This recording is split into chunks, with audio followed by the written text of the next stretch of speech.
дуруд мегӯям тамошобинони азиз, бозам Шаҳлои Гулхоҷа ҳастам. Дар рӯбарӯи шумо имрӯз ҷумъа аст, рӯзи охири ҳафтаи корӣ ва умедворам ки ин ҳафтаро шумо хубу хуш сипарӣ карда бошед ва ҳоло бо диққат моро гӯш доред, чун имрӯз ҳам ҷаҳон пур аз таҳаввулот аст ва Тоҷикистон ҳам албатта истисно нест. Хуб, таваҷҷӯҳ кунед ба сархати хабарҳои муҳиме ки мо тафсилоти ин хабарҳоро баъд аз 2.5 соати дигар дар барномаи хабарии радиои Озодӣ пешниҳоди шумо мекунем. Шурӯъ мекунем аз он ки генерали амрикоӣ дигар бора ба Душанбе омад ва бо рӯзноманигорон ва мақомоти тоҷик вом мехӯрад ва ин генерал ҳамагӣ 2 моҳи пеш дар як гузориши худ гуфта буд ки Тоҷикистон ва нерӯҳои Тоҷикистон ба таври кофӣ онҳо аз лиҳози иқтисодӣ ва лавозимоти ҷангӣ таъмин нестанд ва ин бор хоҳем дид ки генерал чӣ ҳарфи тозае хоҳад гуфт. Зимнан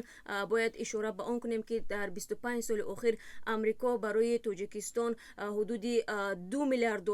ихтисос додааст ки миллионҳо доллари он маҳз ба бахши амният равона шуда буд. Чун аз низомиён ва аз артиши Тоҷикистон гуфтем хабаре ҳаст дар робита ба марги боз як сарбози тоҷик ба ҳангоми хидмат дар сафи артиш ва гуфта мешавад ки ин ҷавон аз тири силоҳ ба ҳалокат расидааст. Мақомоти интизомӣ мегӯянд ки ин сарбоз худкушӣ кардааст, вале як саволе ки инҷо бармеояд, дар ҳоле ки то ба итмом расидани моҳлати хизмати ин сарбоз ҳамагӣ ним соли дигар боқӣ монда буд, чӣ ӯро ба худкушӣ таҳрик додааст? Мо талош мекунем дар барнома барои шумо ин хабарро бо тафсил бигӯем. Ва дар ҳамин ҳол нерӯҳои ироқӣ аз боздошти 5 узви баландпояи гурӯҳи даҳшатафкани давлати исломӣ хабар медиҳанд ки гуфта мешавад дар байни онҳо дастёри Абубакр ал-Бағдодӣ низ будааст. Чӣ гуна тавонистанд ки ин афродро боздошт кунанд ва боздошти онҳо ба фаъолияти минбаъдаи ин гурӯҳи тундрав чӣ таъсир хоҳад дошт? Дар барнома баъд аз тавре гуфтам 2.5 соат дигар хоҳед фаҳмид. Ва дар ҳамин ҳол дар Тоҷикистон як зиндоние ба озодӣ баромад ки тақрибан 8 соли пеш қазияи ӯ пурсару садо буд ва тӯли ин 8 солам исми ӯ аз сархати расонаҳо дур набуд ва шумо метавонед дар барнома исми ин нафарро бифаҳмед ва бидонед ки ӯ барои чӣ ба зиндон рафта буду дар зиндон чӣ ҳол дошт. ва нигоҳе меандозем ба Афғонистон ки ин кишвар яке аз маконҳои парвариши маводи мухаддир аз ҷумла афюн ба ҳисоб меравад ва махсусан дар як соли гузашта парвариши афюн дар ин ҷо 2 баробар афзоиш ёфтааст ва занони афғон барои мубориза бо ин раванд садо баланд карданд ва ба истлоҳи дигар ҷанг эълон карданд ва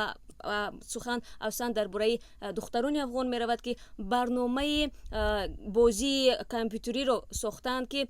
бо ин васила мехоҳанд бо парвариш ва фурӯши маводи мухаддир дар ин кишвар мубориза баранд. Тафсилотро шумо дар барнома хоҳед фаҳмид ва агар барномаи хабариро имрӯз дӯстон то ба охир тамошо кунед, метавонед бо зиндагии як хонавода дар вилояти Хатлон ошно шавед ки ашёҳои тарихиро коллексия мекунанд ва ҷумла нони 33 солаеро бубинед ки бо вуҷуди гуруснагӣ дар замони ҷанги шаҳрвандӣ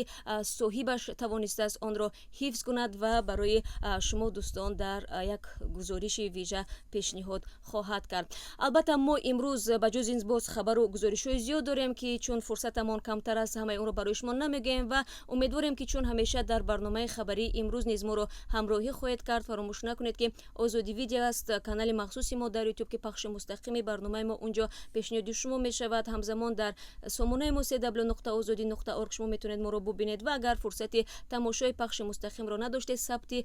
ин барномаро мо дар саҳифаҳои радиои Озодӣ дар шабакаҳои иҷтимоӣ хоҳем гузошт. Мо ҳамаи шуморо дар барнома мунтазирем.